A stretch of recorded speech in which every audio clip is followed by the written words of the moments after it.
भी नवमी को आपका कोई काम उलझ रहा है, आपका कोई काम ऐसा है जो बहुत दिन से उलझा हुआ है, चाहे वो कोर्ट कचहरी का हो, चाहे वो किसी से जुड़ा हुआ हो, और वो नहीं हो रहा, तो स्कंद पुराण कहती है, हमारे खंड में भी वर्णन है शिव महापुराण, कि किसी भी नवमी को आप आंवले के पेड़ के नीचे घी का दिया लगाकर मौली, मौली मतलब हाथ में जो नाड़ा बांधते हैं, लच्छा, मौली, लच्छा, नाड़ा, हाथ में बांधने वाला, पूजन वाला धागा, लाल घी का दिया लगाकर 5 परिक्रमा आंवले के वृक्ष की कर लीजिए, और परिक्रमा कर कर धागे को वहीं पर छोड़कर थोड़ा सा धागा और अलग से लेकर किसी टहनी पर उसको कामना कर कर बांध दीजिए। महाराज 10वीं तिथि को, नवमी को तो ये करोगे, 10वीं को वापस जाकर आंवले के पेड़ के नीचे घी का दिया लगाइए, और जो धागे की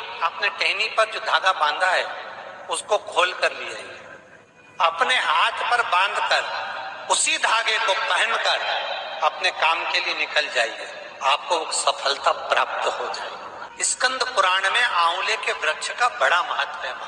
वृक्ष में जो गोंद लगती है वो ब्राह्मण हत्या का अंश है। पृथ्वी पर जो वृक्ष लगते हैं और वृक्ष में जो गोंद लगती है वो ब्राह्मण हत्या का अंश है। बंजर भूमि ब्राह्मण हत्या का अंश है। इसलिए हमारे यहाँ शास्त्र कहता है, तुम्हारे बहू का अगर जापा होए, बहू की डिलीवरी होए, बहू को संतान होए, तो खूब घी में गोंद तल तल कर खिलाओ, और जन्माष्टमी, रामनवमी पर भगवान का प्रसाद तैयार करो तो उसमें गोंद मत डालना, क्योंकि उसमें ब्राह्मण हत्या का अंश रहता है। भगवान के प्रसाद में गोंद नहीं आना चाहिए। मेरी जीजियों,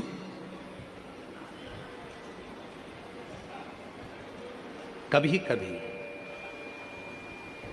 जिस व्यक्ति के शरीर का ताप नहीं उतर रहा, ताप मतलब बुखार, बुखार उतर ही नहीं रहा, डॉक्टर अपना काम कर रहे, उनको करने दो, क्योंकि डॉक्टर शिव का रूप है। डॉक्टर दवाइयां दे रहे हैं, देने दो, डॉक्टर शंकर का रूप है। वो जांच का बोले जांच कराओ, दवाई का बोले दवाई खाओ, सब कुछ करो, उसके बाद भी अगर आधी रात को कोई डॉक्टर नहीं मिल रहा है और बहुत तेज बुखार शरीर में चढ़ गया है, बहुत तेज बुखार चढ़ गया, बहुत तेज। महाराज, एक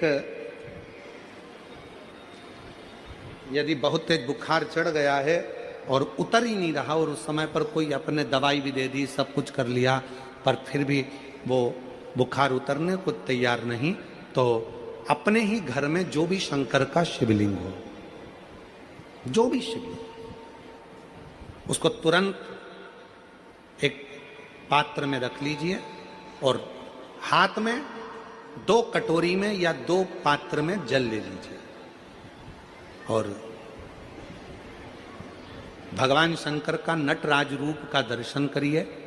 अपनी बुद्धि में नटराज भगवान का स्मरण करो कि जो चारों तरफ नटराज जी के अग्नि है, चारों तरफ। आप लोगों ने नटराज मूर्ति का दर्शन करा है कि नहीं करा? किस किस ने करा है, जरा बोलो। सबने करा है ना? नटराज भगवान के नत्य की मूर्ति में चारों तरफ अग्नि का गोला है, चारों तरफ। नटराज भगवान का, नटकेश्वर महादेव का स्मरण कर कर दोनों कटोरी में जो जल है या पात्र में जल है, उसको धीरे धीरे शंकर भगवान पर, नटराज भगवान के चारों तरफ जो ज्वाला है, अग्नि है, उसका स्मरण कर कर चढ़ा दीजिए। शिवलिंग को उठाकर वापिस अपनी जगह पर रख दीजिए। जो कटोरी में जल इकट्ठा हुआ है प्लेट में, उसमें एक वस्त्र गीला कर लो, और उसी वस्त्र को गीला करने के बाद एक चावल का दाना उस पात्र में डालकर रख दो जिसमें पानी था।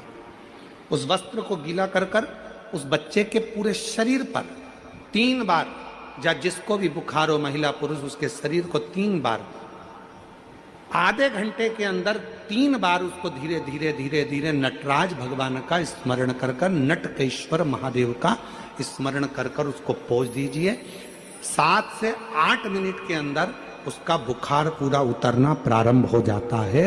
वो ज्वाला अपने आप धीरे धीरे शांत होने लगती है। अपने दवाइयां जरूर लेना, डॉक्टर को जरूर दिखाना, क्योंकि डॉक्टर शिव का रूप है। पर उसके साथ में नटकेश्वर महादेव का स्मरण भी कर, पास में भी ज्योति के रूप में। इसलिए जब तुम संपूर्ण तरह से हार जाओ, लगे अब कुछ भी नहीं अपने पास में, एकदम खाली हो गए, कुछ भी नहीं बचा, तब बेलपत्र के वृक्ष के नीचे शंकर जी के मंदिर के सम्मुख में 2 दीप लगाना प्रारंभ कर दीजिए।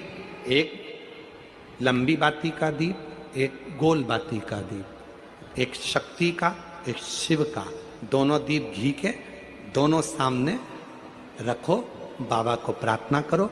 शिव मंदिर में लगाने के बाद फिर बेलपत्री के वृक्ष के नीचे जाओ। उस बेलपत्री के वृक्ष के नीचे जाना जिसकी छांव तुम्हारे ऊपर पड़े, पौधा नहीं, पौधे की छांव नहीं आ पाती अपने ऊपर, पौधा छोटा सा रहता है तो उसकी छांव नहीं आती। बेलपत्र के वृक्ष की छांव में बैठकर 2 दीप लगाओ जिसकी छांव है।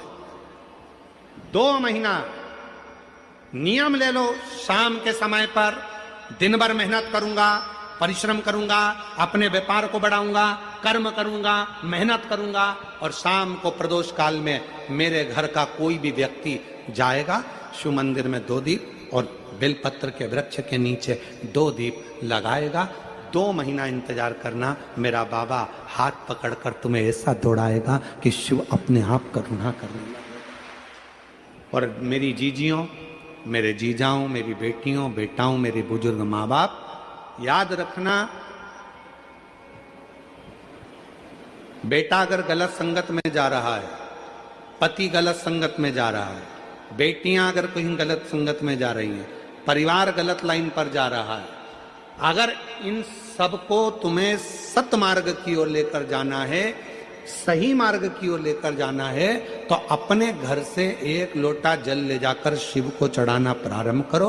वहां से थोड़ा सा जल लाकर जितने भी घर के सदस्य हैं उनको आचमन कराना, पिलाना चालू करो। वो ना पिए तो एक जग के अंदर पानी में थोड़ा डाल दो और सबको वो पानी पिलाना प्रारंभ करो, या अपने घर के दरवाजे पर उस जल को छींटना प्रारंभ करो, या अपने घर के दरवाजे पर श्री शिवाय नमस्तुभ्यम एक चिपका दीजिए, लगा दीजिए, लिख दीजिए, जिसके नीचे से ये बार बार निकलेंगे तो निश्चित है हमारे घर में कभी कोई बुरी सोच, गलत विचार या गलत मार्ग कोई नहीं पकड़ेगा। एक ना एक दिन सतमार्ग जरूर सामने आएगा,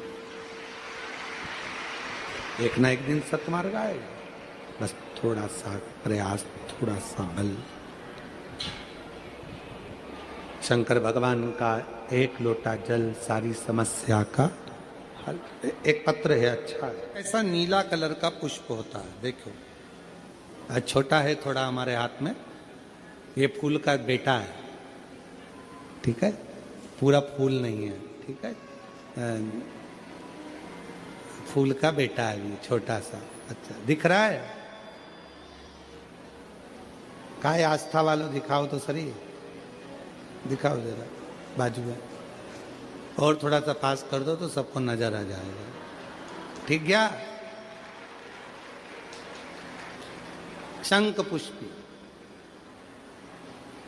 अपारिजात भी बोला जाता है इसको, ठीक है। हर हर विराजो विराजो।